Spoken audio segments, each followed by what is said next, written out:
Greetings, Tarnish, and welcome to Elden Dogs. But before we get into this amazing episode exploring the Cerulean Coast, I just wanted to say thank you to all of our new fans. We've been getting a lot of new ones here on Spotify, and on some of you made it to YouTube as well. We're getting a lot of comments, and it's great. We really appreciate it. Just wanted to say thank you. And if you want access to more episodes right away, there's a lot of exclusive Elden Dogs bonus content on our Patreon at patreon.com/hairofthedogcast. We're on the Dogcast Network. You'll also get access to our other shows, our movie podcast, Popcorn Dogs, and our other video game stuff. So check that out. Just wanted to say, keep the comments coming. We do love it. We read all of them that you guys are putting in there. And enjoy this episode about the Cerulean Coast.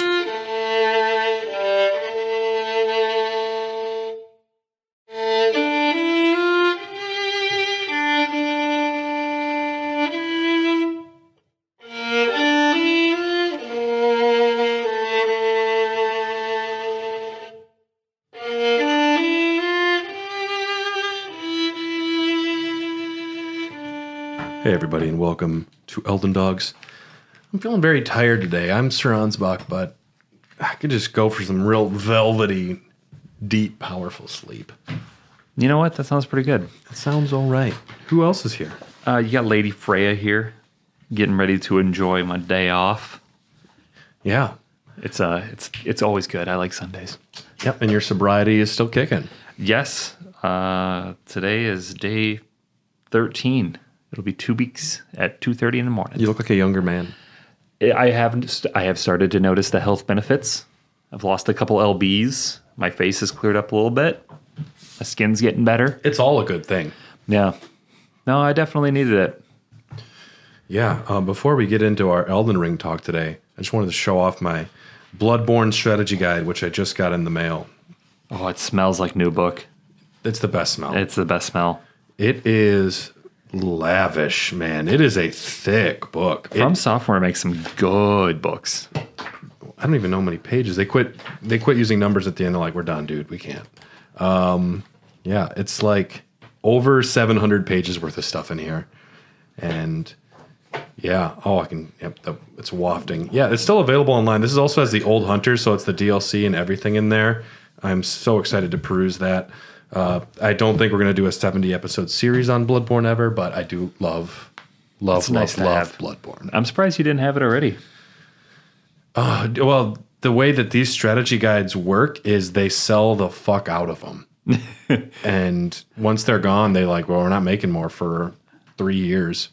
It's one of the reasons why I've been selling some of my vinyl collection, and someone's like, well, if you hold it longer, it'll be worth more money. It's like, if they do a reprinting, if they did like another pressing of the Lord of the Rings soundtracks, goodbye value. They would have went from like a $3,000 value to like a $1,500 value. And you never know. Yeah. You never know with those things. But today we are talking about the Cerulean Coast. I'm going to try to limit my Purple Rain feelings, and it's just a very purple episode. Yes.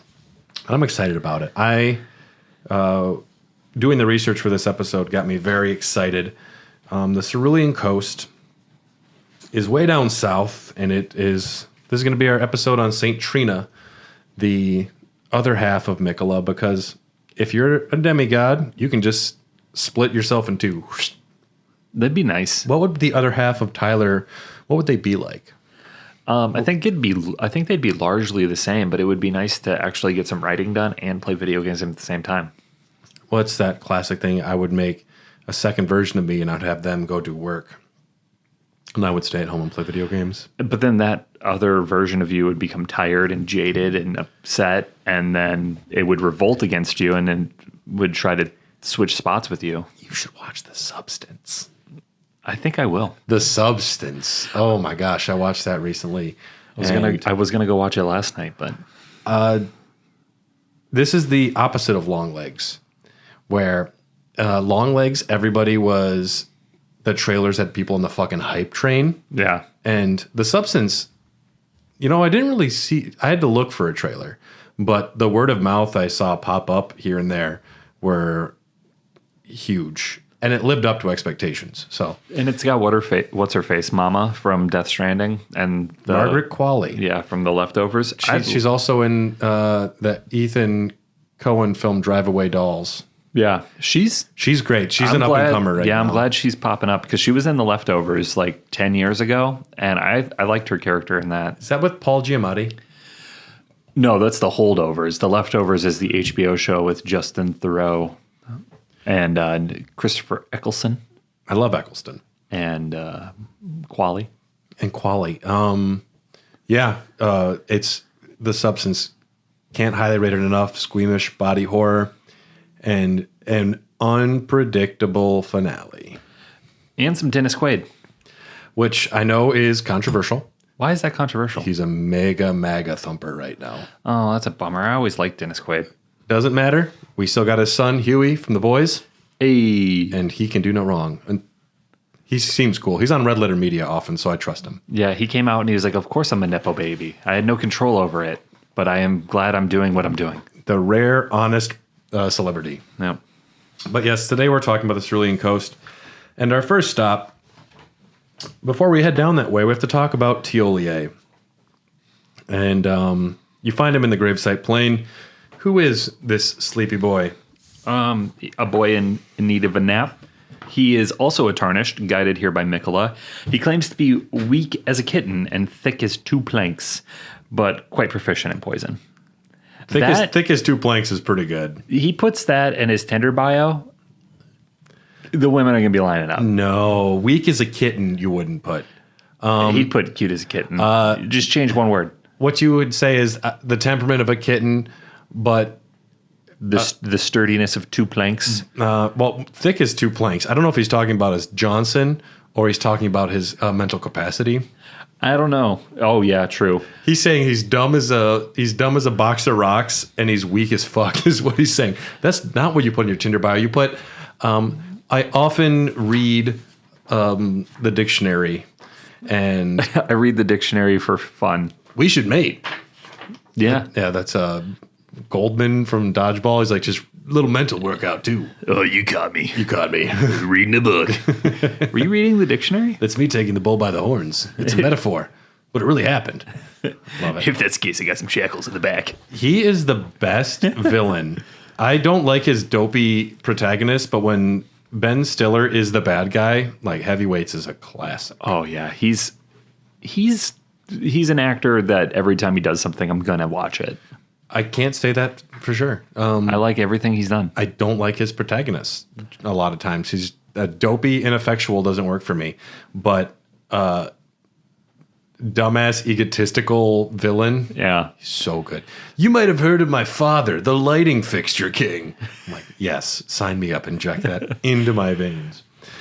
Tiolier says he's weak and dumb, but he's quite proficient in poison.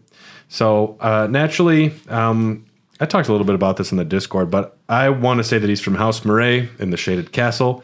They are a poisoning group of folks. The Murray robe says the sons of House Murray are all sickly born. And Tiolier is admittedly himself, says he's very weak, and he is also the thinnest NPC in the game. Interesting fact. Yeah. Body image is it's being shattered. There's no correct body image in the lands between.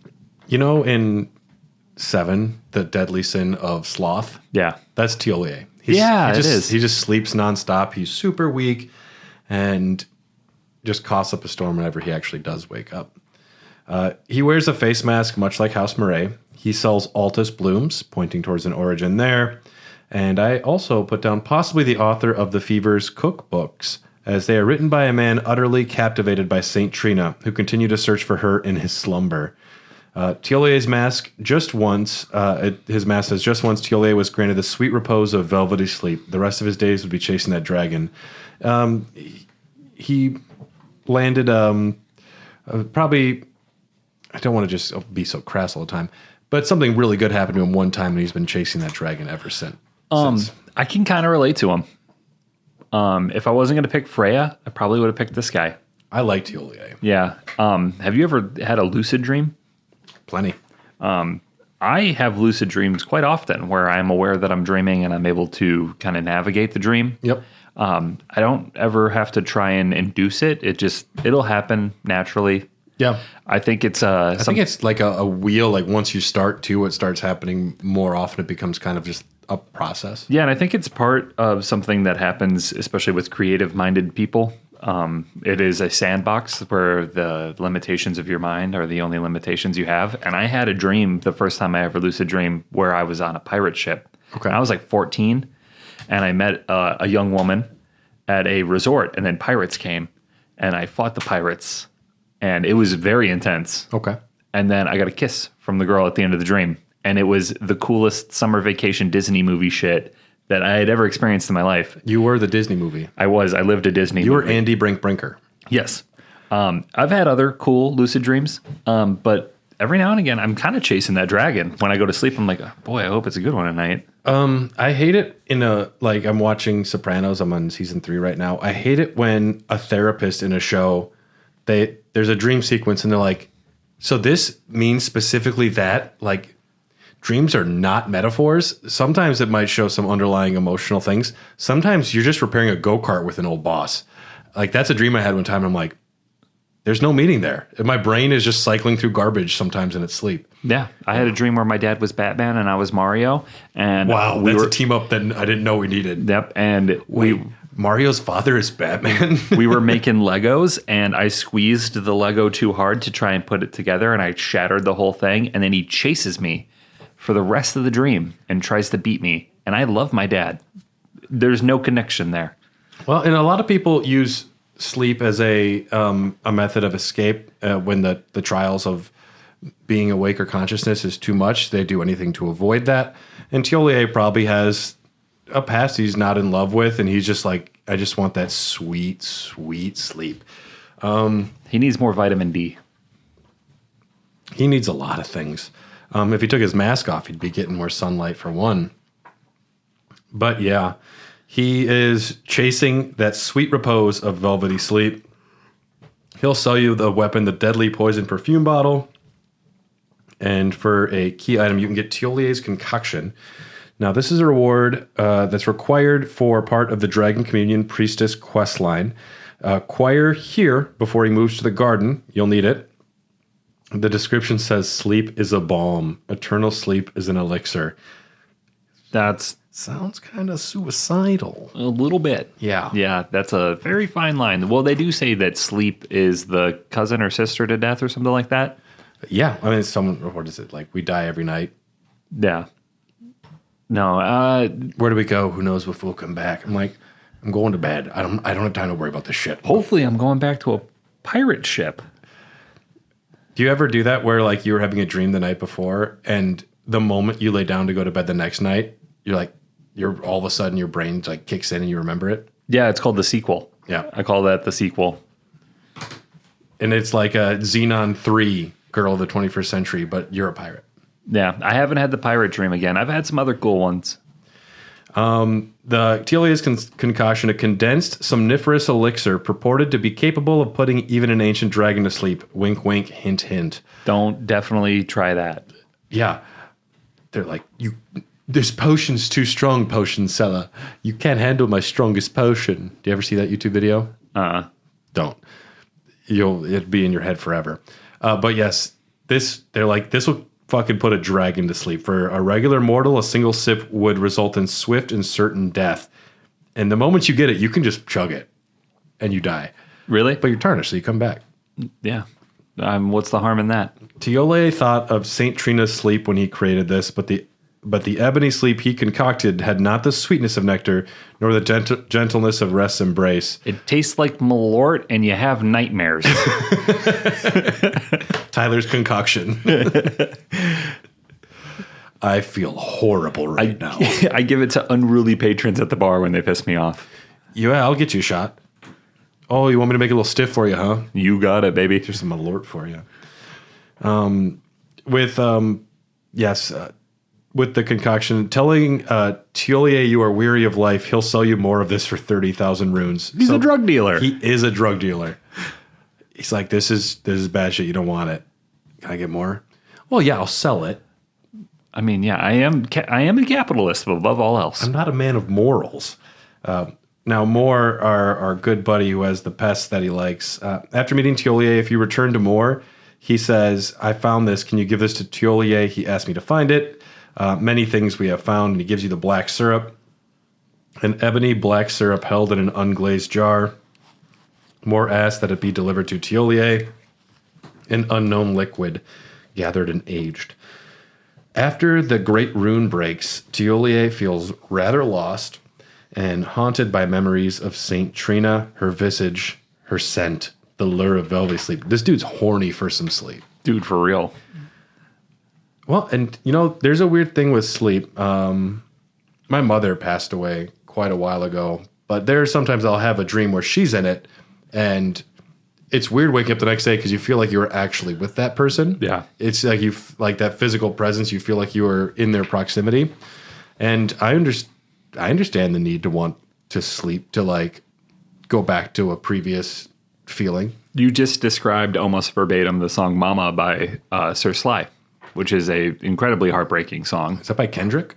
No, the artist is Sir Sly. Oh, okay. Great album. If this was the Dogcast, it'd be my one for the road. Oh, we've been forgetting to do that. Yeah, so I'll do it now. Listen to Sir Sly. Confirmed. After you break the Great Rune, Tiolier feels rather lost. You can tell him of Trina's whereabouts, and he makes the journey. If you've been down to the fissure, you can tell him, like, hey, there's a seal. You should check it out. Alternatively, if you let him search for St. Trina, there are triggers that can cause this to happen. If you defeat the Golden Hippo, enter the church district for the first time. Done and done. So you could have locked yourself out of something here if you didn't get the concoction, which you need for the ancient dragon for one of the options. Did not get the concoction before I went there. That's fine. Not using the concoction is the better reward anyways. If you burn the sealing tree in the ancient ruins of Ra, he will move there as well. As we head south to the Cerulean Coast, you go down the Ellac River. East of the Rivermouth Cave, you can get the two-headed turtle talisman. It's a alliteration. This will raise stamina recovery speed by 10 per second, 22.5%. That's pretty good. Heading north is the Rivermouth Cave. It is a fairly small cave. There is one giant room of blood fiends, like 15 of them doing some sort of church thing. They're all looking at one priestess, like waving her staff, and they're all kind of standing there. Which is cool. I like seeing the enemies lost in their own culture for a little bit. Yeah, it's like the first time you go to Castle Morn and you see all the misbegotten. Triumphant. Yeah, like celebrating over the pile of burning corpses, and then I start shooting them one by one with arrows. Yeah. They were slaves that revolted, and you show up. Yep. I'm like, sorry, guys. I need to talk to that horrible father up there. If they were anything other than data and they were real things, I would hate killing them. Yeah. But they do aggro to you. Well, in their defense, they just want a battle and then you show up. Yeah. If there was any opportunity for a peaceful solution to them seeing me, but there isn't. Yeah. What if I just walked up and started emoting next to them? I wish. Yeah. I wish. In the Rivermouth Cave, though, you fight the chief Blood Fiend, and you can get the Blood Fiend Hexer's Ashes. The spirit conducts Blood Boon ritual spears with a sacred spear, or Blood Boon rituals with a sacred spear, casts Blood Flame Hexes, and takes a singular pleasure in letting the blood of foes. Long ago, the subjugated tribe discovered a twisted deity amongst the ravages of war, and they were transformed into blood fiends. The Mother of Truth was their savior. I love all the blood god shit that's happening in this. Yeah, very Bloodborne. Fear the blood. The Formless Mother, is that her name? The blood, yep. Heading south on the Ellac River is a bunch of waterfalls. Is like you're going down there, but kind of under the bridge, you find the lesser ulcerated tree spirit. Hate these fuckers. You'll get a horned bairn, which I don't ever use tools that much, but tangled horns are a symbol of spirituality. We know all this. Most young born bearing the oversized horns meet a frightfully early demise. These fetishes are made to memorialize them. Sadly, being born with horns means you're likely to pass. This tool will summon 6 vengeful spirits that hone in on enemies to deal damage. As you continue descending the river and waterfall, There is a pot that's hanging off a cliff. You have to shoot the pot with a bow and arrow, and then it drops down. You can go pick it up. It's one of those. This is the Greater Potentate's Cookbook 12, and this is how you make the hefty rock pot.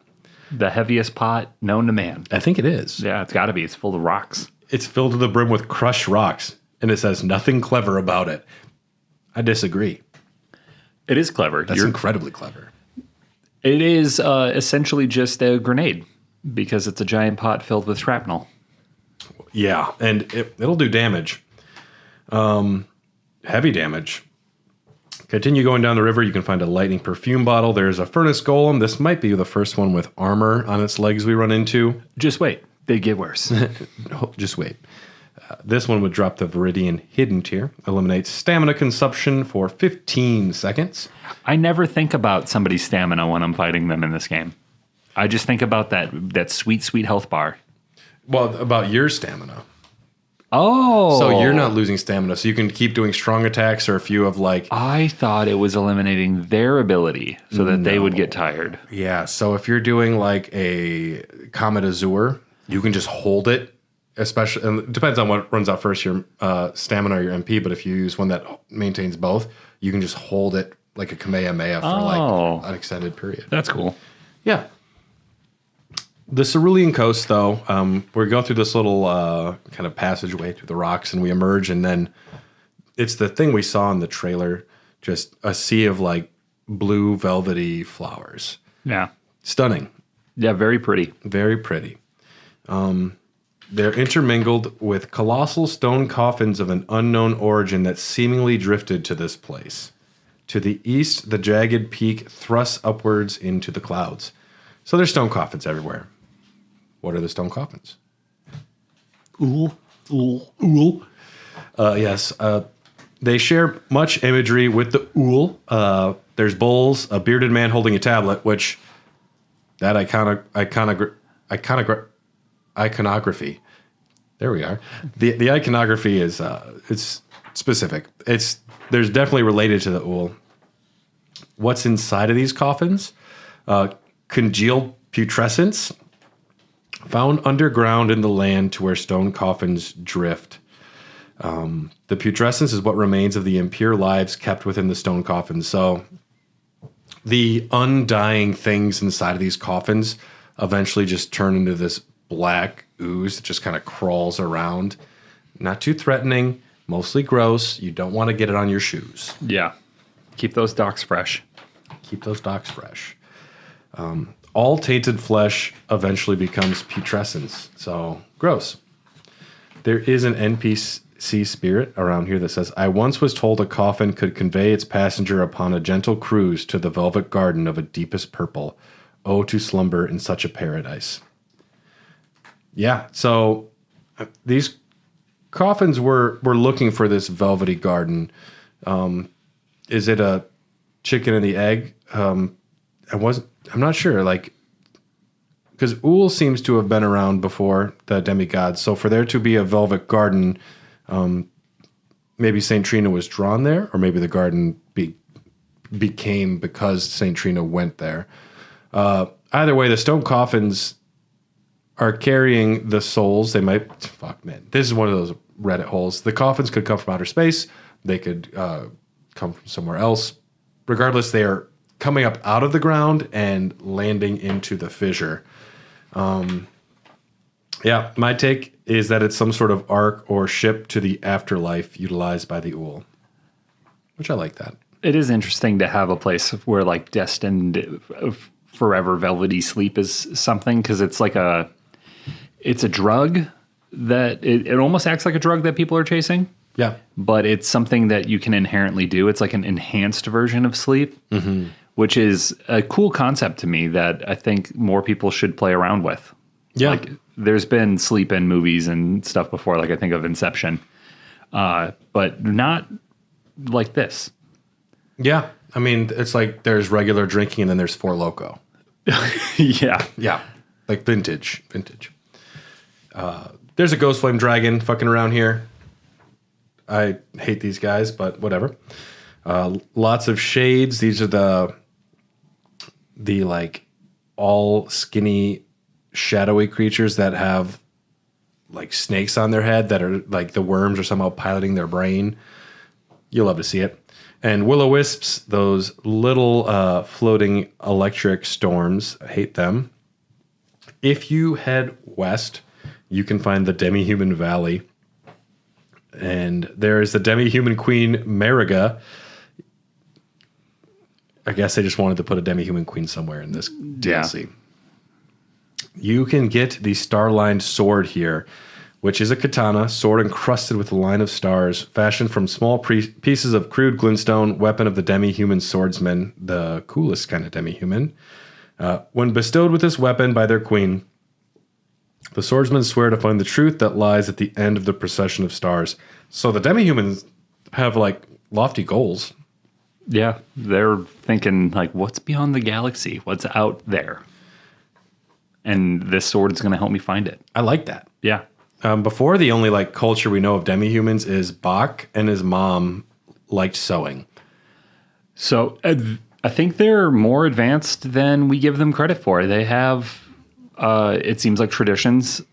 Yeah. And they have an idea of something greater than them. So they have an idea of fashion, which that's an elevated form of culture. Yeah. So there's theoretically in the demi-human society high society. Bach's hat, I'd wear it. Yeah, absolutely. I would. If he wrote like sewed Bach on the inside too. Oh yeah. I saw that Bandai Namco has some like $500 Malekith jacket. And I was like, I don't know who your audience is for this, but it is not me.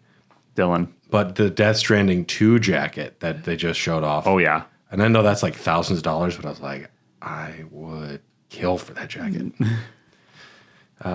The Starline sword, it's a dexterity and intelligent weapon, which I like that. Unique skill, Onz's Line of Stars. It's named after a sword master. Imbues sorceress energy into lined glintstones and executes a slash attack. You do follow-up attacks. All very cool. There is a southern nameless mausoleum with a secret entrance. You got to go underground, go under the water over to the island. And this is our third nameless mausoleum that Ansbach and Freyja have run into here. The fourth one we'll see in the Abyssal Woods episode. But the boss here is the Dancer of Rana. This is... If I had to guess, this is probably the same dancers that Tanith from Volcano Manor, because she was a dancer with castanets, that she was from a foreign land. It might have been Rykard who met her over here.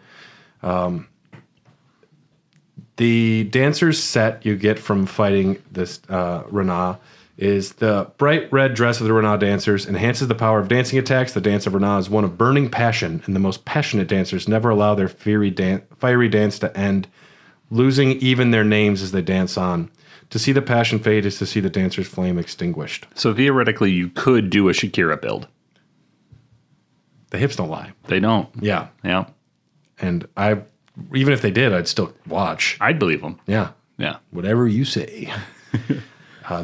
Yeah, this dancer set enhances, each piece enhances dancing attacks by 2.5%.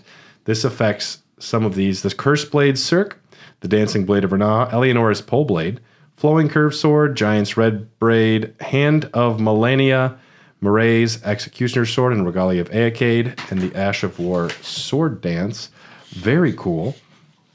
Outside of the mausoleum, you can get the Perfumed Oil of Rana, a small bottle wrapped in bright red cloth filled with flammable perfume oil. Use FP to spout flames forward. The dancers of Rana keep these concealed as they dance, marking their height of their passion with an explosion of searing flame and sweet, enticing scents. It's like the volcano at Hibachi. Oh, the onion volcano? They save their special tricks, and then all of a sudden, whew, Yeah. it's showmanship. Yeah, it's giving the people a show. Yeah. Pocket sand. Yeah. You can also get the Dancing Blade of Rana here, a curved sword. Pair of weapons made to be wielded in both hands. Strikes enemies with a dancing assault when executing a strong attack. The unique skill, Unending Dance. Hold the button down to sustain the dance for as long as stamina allows. Lots of swishing and slashing a good distance forward. we have waterfowl dance at home. Yes, this is some George R. R. Martin shit. Yeah. I can tell. Treating a sword fight or a battle as a dance, a elegant dance with the curved swords. It's a type of I guess. Yeah, this is very Bravos, the Bravosi water dancers. That's what I was trying to think of. Yeah. Serial Pharrell. I liked it. Can part of your arm be removed? Yeah. I don't remember what else he says to Arya, but... What do we say to the god of sobriety. Just for 1 month. Just for 1 month, yes. Yeah.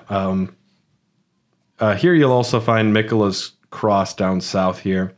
I abandon here my doubts and vacillation. Because Miquella's running out of body parts to drop. They got to start dropping the morals and thoughts and I abandon beliefs. my knowledge of algebra. I never had it to begin with. It's a smaller cross. Yeah, vacillation is your inability to decide. So he's abandoning his indecision and his doubts. So at one point, does he have doubts about trying to achieve godhood? And is he afraid that when he gets to the finish line, he's not going to be able to go through with his plan? That's an interesting concept. Is he hesitant to try to achieve what he's going out to complete? It's interesting that he does abandon it. Like he believes that it could come back and haunt him later. If he abandons everything that makes him who he is, then what is to keep him being a good ruler, Yeah. Heavy is the head that wears the crown. And you do need some of these morals and belief systems in order to be effective. But I think a lust for power could be kind of corrupting here. It's interesting to see that you feel that you have to give up your ability to have doubt or indecision in order to achieve your goal. And one of the reasons he does this here is because he's going to abandon Saint Trina, which is a whole half of himself or another part of himself. And it's the part that's hesitant about the decisions he's making. So he's choosing now I have to abandon my doubts before I abandon Trina. Also by this cross, you can get the hefty sleep pot craftability from the Saint Trina's Disciples cookbook. A 12-pack of High Life. That's what I put down. It's a hefty sleep pot.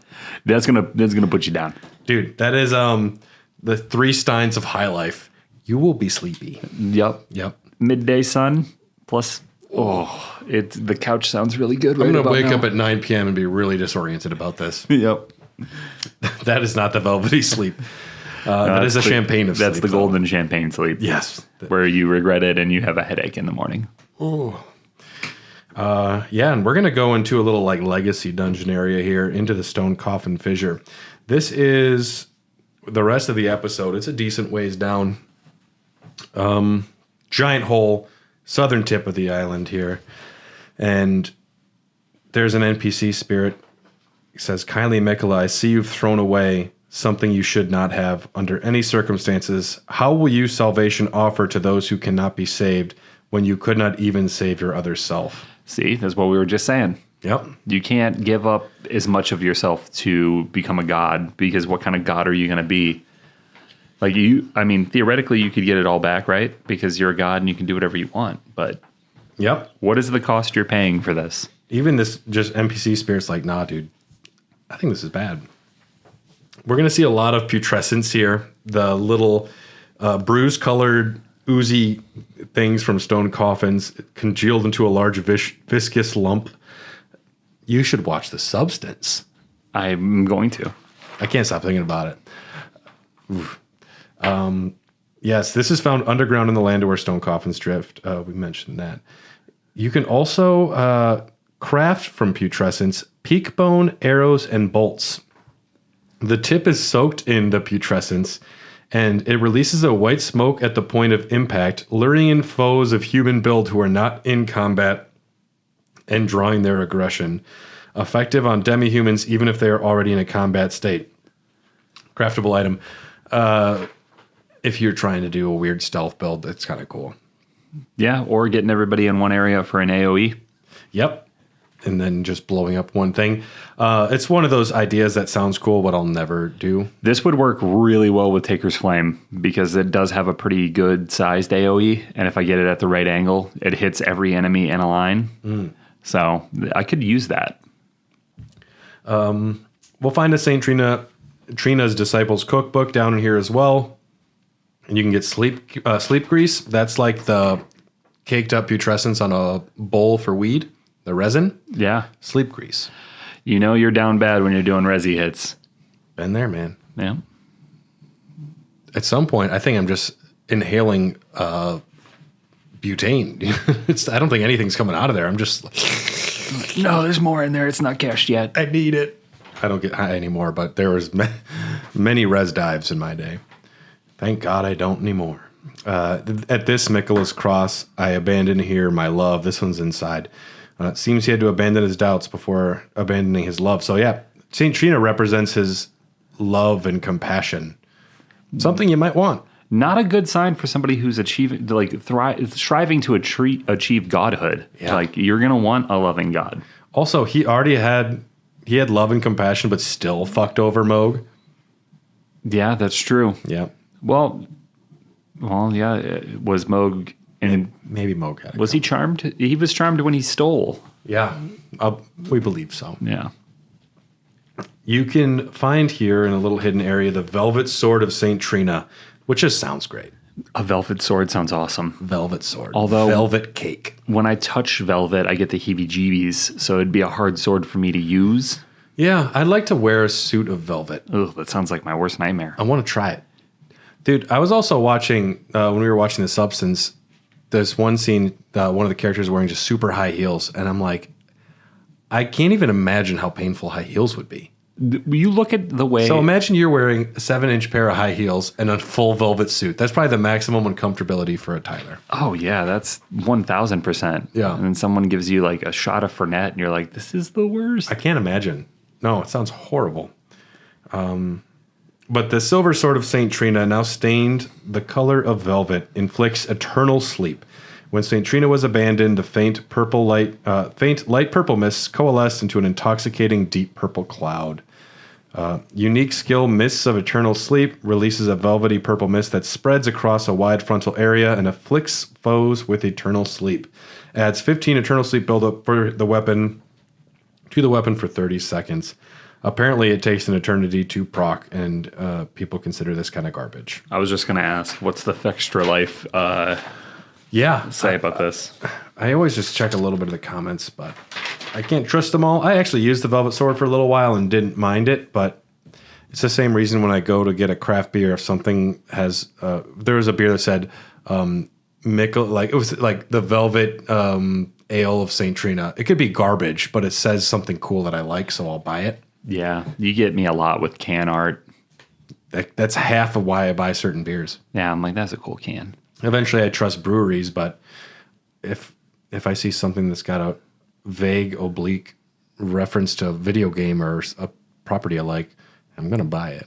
You got me. Yep. Then another item here that I just wanted to call out was the Nectar Blood Burgeons. It's a young shoot, heavy with velvety purple nectar material used for crafting items. These are pretty rare to find, and they burgeon forth where the nectar-like blood of abandoned Trina pooled. So these started shooting up as soon as Trina was thrown down the well here. This is how you craft the Lulling Branch, which is a tree branch with a velvety purple incantation. Pierce oneself, causing a gentle buildup of sleep, and when it reaches the threshold of causing temporary fogginess, no FP loss is incurred. Restores 150 FP over the course of 1 minute. So if you're desperate for FP, you can use a little sleepy time to recuperate. It's like when you take an Ambien or like a Tylenol PM, and then right when you're about to fall asleep, you just stay up and you get kind of loopy. Yeah. Yeah, it's essentially just abusing prescription drugs is what you're doing. Partying with NyQuil. Yeah. I've never done that. Can they hear winks on audio? You should just put a little ding. Yeah, it's kind of like a short rest or something in like Baldur's Gate. But a lot of gravebirds down here, and now also sentry stones, the little stone worms. But this time they're angry. They're all pissed off. You see them, you're like, oh, these guys, what's up? And then they get up and they start rotating and flying in the air at you. Like, oh my God. They fly now. I was going to do it if you didn't. They fly now. They fly now. And some of them just shoot massive, insane lasers. And the first time to get through these just destroyed me. Eventually you learn the dodge timing of these, but they are quite brutal. The fact that they can drop putrescence makes me believe they are possessed or influenced by them. Possibly they rolled out of the stone coffins and they're being manipulated by that putrescence. That's just the word of this episode. You can find a sorcery down here called the Massive Putrescence. It's a death sorcery.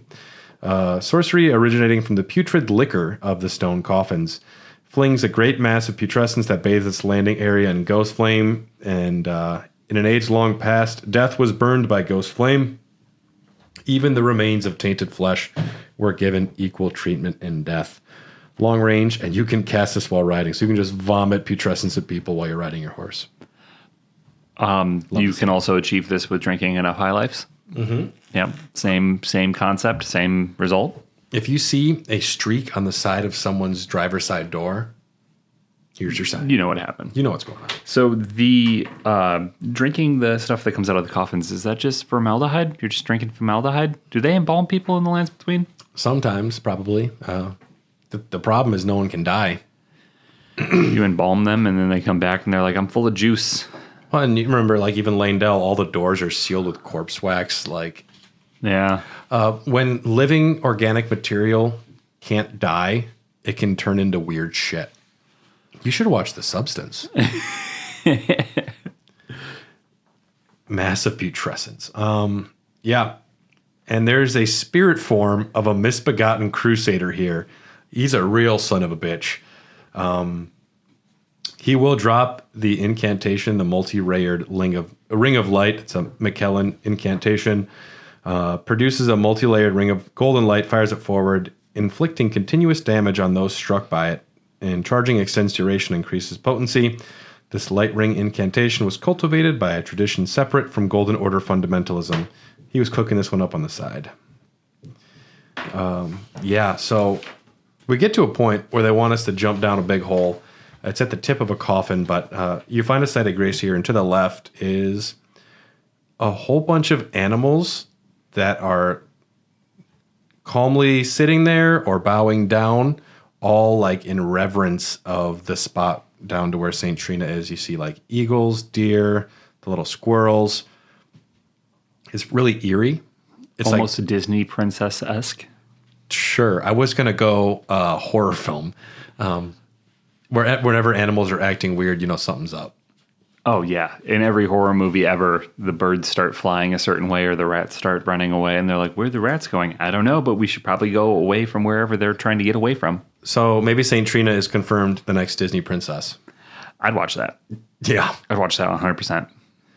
Sleeping something. It's not Sleeping Beauty, though. The Sleeping God. Yeah. The Sleepy God. The velvety slumber. A velvet slumber. A velvet slumber would be good. Yeah. That sounds like a horror movie. And there's just Chris Gaines with his little soul patch with his head in his hand. Chris Gaines, sponsor of this episode. Yeah.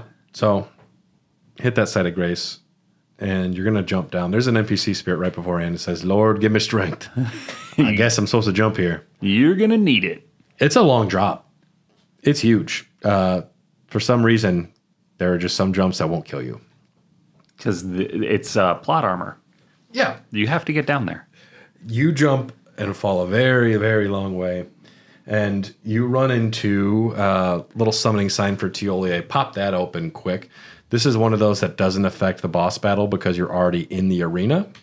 Also, in terms of jumping, where was that negating plot armor fall damage when I needed to get hugged by the three fingers? Where was that? Where was that there? Where was that there? Seemed like a good time to have it. That's like the second hardest thing I've done in the entire game was just jumping down that stupid fucking drop.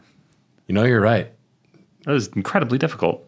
It's weird how when you complete something once, it seems so much more easy and doable the second time, though. Yeah. Yeah, I can make that jump. No, you can't. Almost everything, except Radon. He's always hard. Always hard. But yes, you land down in this boss arena. That's like shallow water, and you're in a cave, and it's very purple. And then the putrescent knight on a goopy horse, this big old misshapen goopy skeleton just comes riding right at you. Surprise, motherfucker. Yeah. I'm like, this is bad. I don't want to be down here. Beginning to regret my jump. I made a horrible decision. All tainted flesh eventually becomes putrescence, and this clump of it imbibed St. Trina's nectar, which granted it eternal rest. And so it was that putrescence became her knight. Somewhat of a parallel to Radon.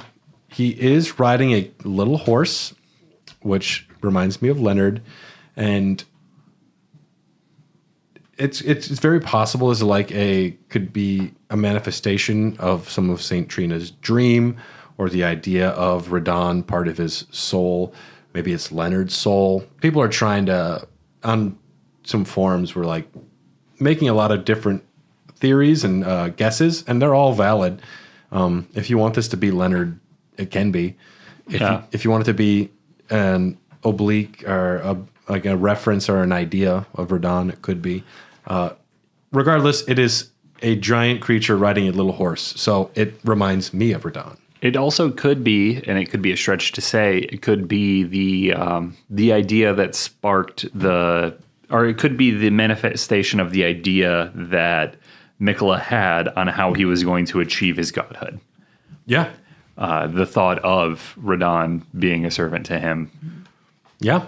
So it could be something that he saw in his dream world as St. Trina, and the Mikola version of him wanted to achieve this and saw it as a means to an end, and maybe St. Trina didn't agree with it, and that's where we have the duality and the need to cast aside St. Trina for Mikola to use Radon for his devious purposes.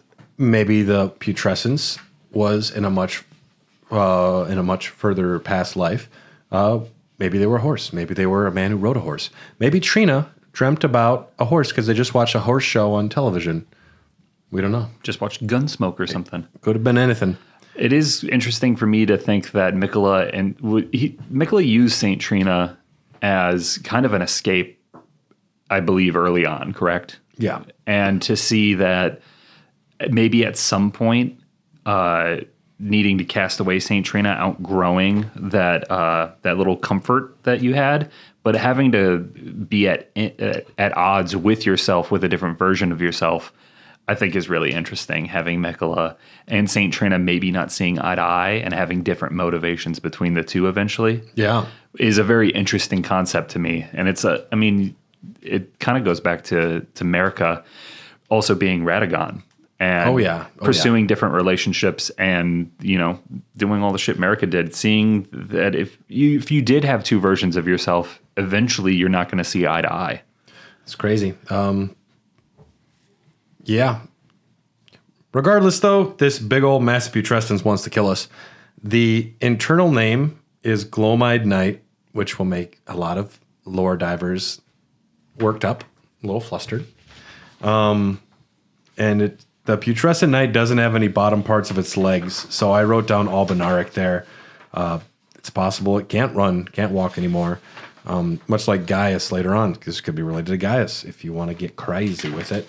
It's got some cool attacks. It's got like a big old meat cleaver, kind of like the Orphan of Kos has for like an arm. Cool looking boss fight. It's cool because sometimes they split up the horse and the rider, and the horse will do this like go under the water and it shoots up. It's a very unique boss fight, and I do appreciate it quite a bit. Afterwards, you get the Remembrance of Putrescence, where you can get the Putrescence Cleaver, which is a great axe. A great cleaver of hardened putrescence affixed to an arc fashioned from human bones. Gains power from the wielder's arcane attribute. And it causes frostbite, of all things. Unique skill, spinning guillotine. Hold the putrid blade at both ends and arc body backwards to deliver a powerful overhead chop.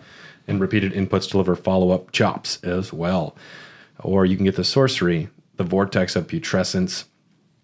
This launches a world of putrescent jets that bathe the surroundings of all they touch in ghost flame. shoots a whirl of several projectiles around the caster, which combust upon impact and shoot a trail of ghost flame back towards the caster. I almost feel like they made a cool enemy and then they designed the lore afterwards for it. What came first, the chicken or the egg? Sometimes it happens. Yeah. It's bottom up or top down. It's one of them. Down here, we actually see St. Trina.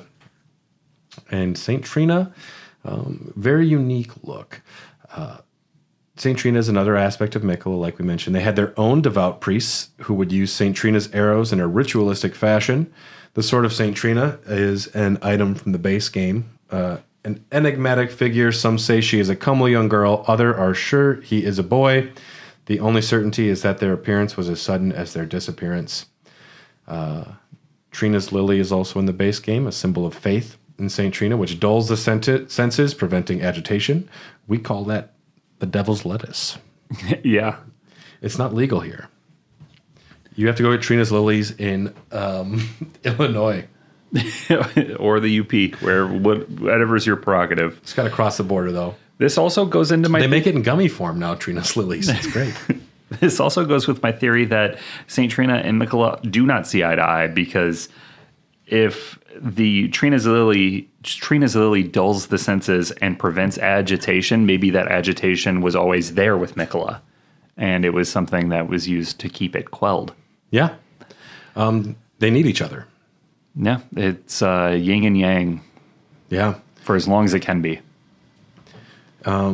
Yeah, cut content of St. Trina. We talked about that in our cut content episode a year ago. Yeah, I think it's probably my favorite character little storyline going on. It's if you read between the lines, kind of. Yeah, we got a lot of answers on St. Trina, which I did not expect.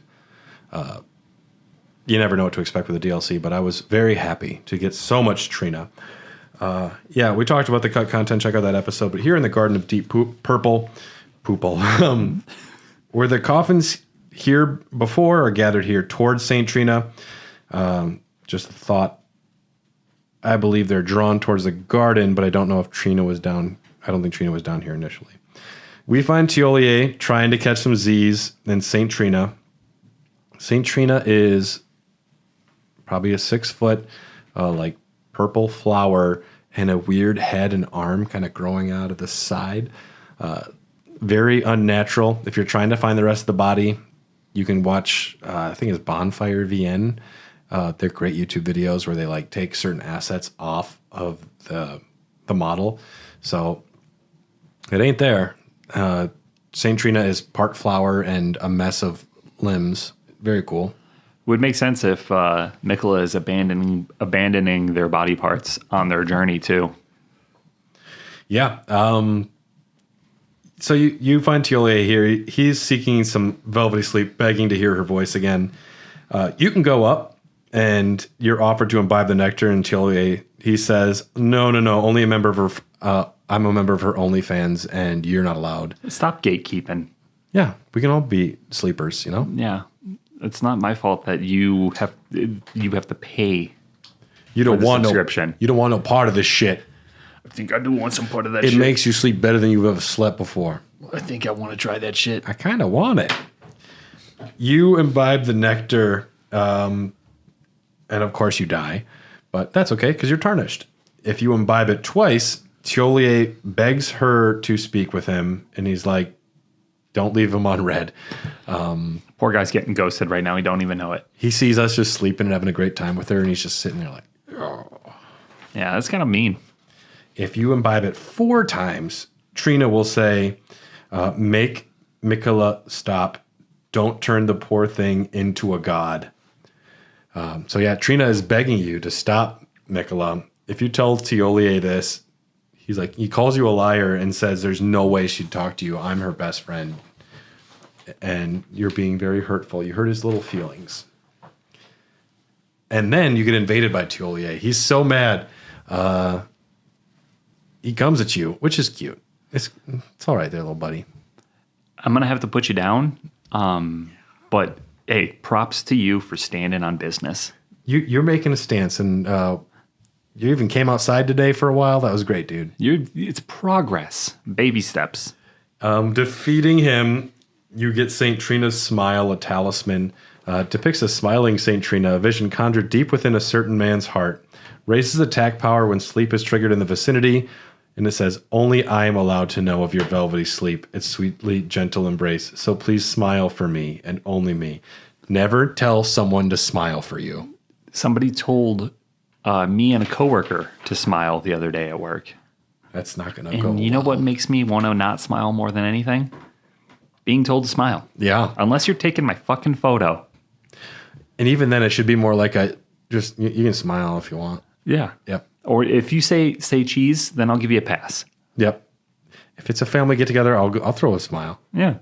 Yep. If my mom is the one dictating the photo, I'm going to smile. Moms can make people smile. That is allowed. Yeah. Yeah. 20% increase in attack damage after sleep for 30 seconds. Pretty cool.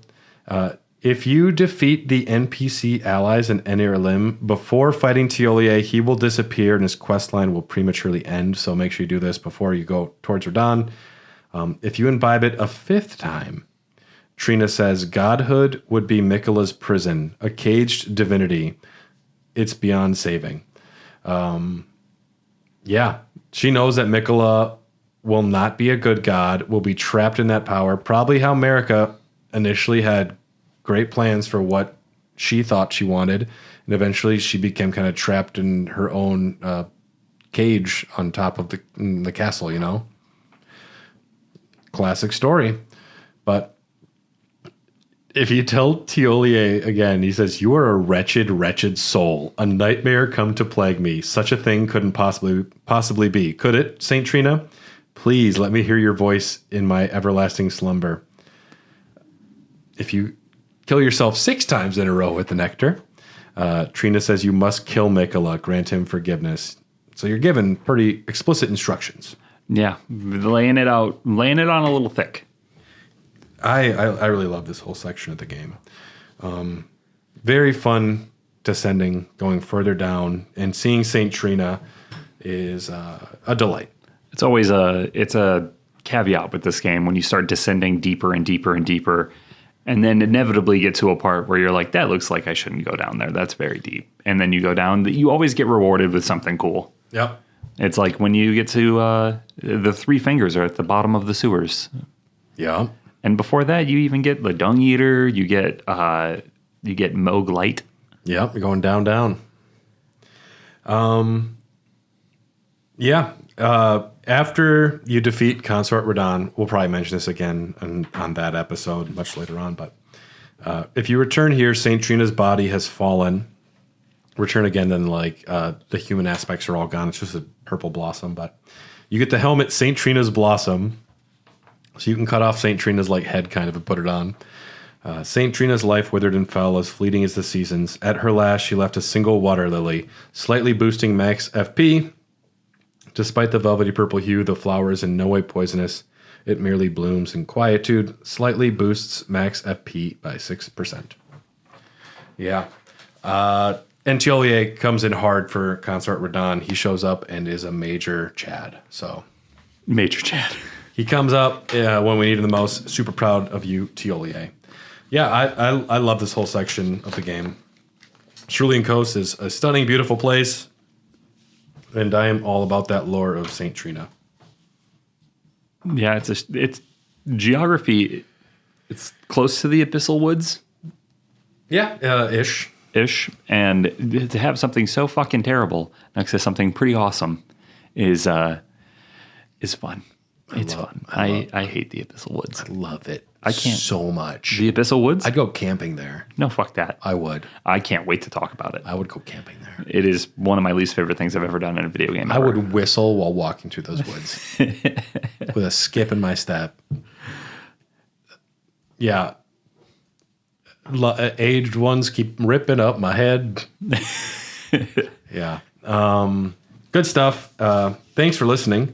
If you want access to all of our episodes that are currently ahead of this, which are quite a few, check out our Patreon.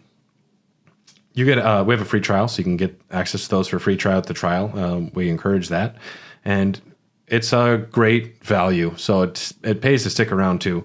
We have So many great members of our community, so thank all of you. And special thanks to our executive producers, Rykard Krisinik, Malakip the Black Blade, Blackguard Big Brian Ward, Jordan Hoslow, Sorceress of Blood, Festering Fingerprint Phil Wright, Iron Fist Phil Just Phil, Bell-Bearing Hunter Bryant Ross, Crucible Knight Kelly Gutowski, Justin Mellysmer the Impaler, and Imagine Ghost Flame Wagons. We appreciate you all.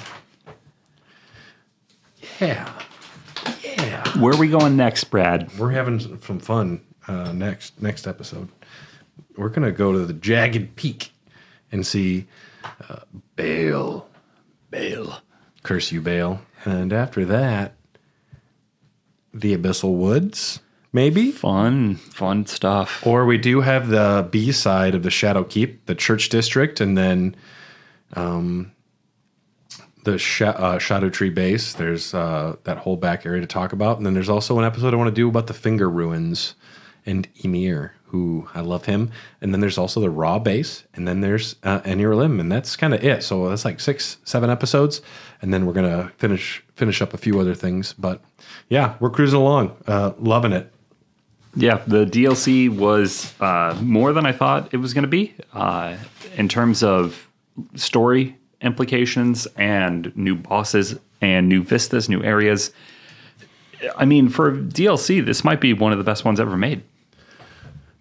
I would agree, but I expect nothing less from FromSoft. They know what they're doing. Yeah, they're cooking with gas over there. Well, thanks again, listeners. We will see you again here at Elden Dogs. Go get yourself some velvety sleep. Don't drink too much, but Just a little. Just a little bit.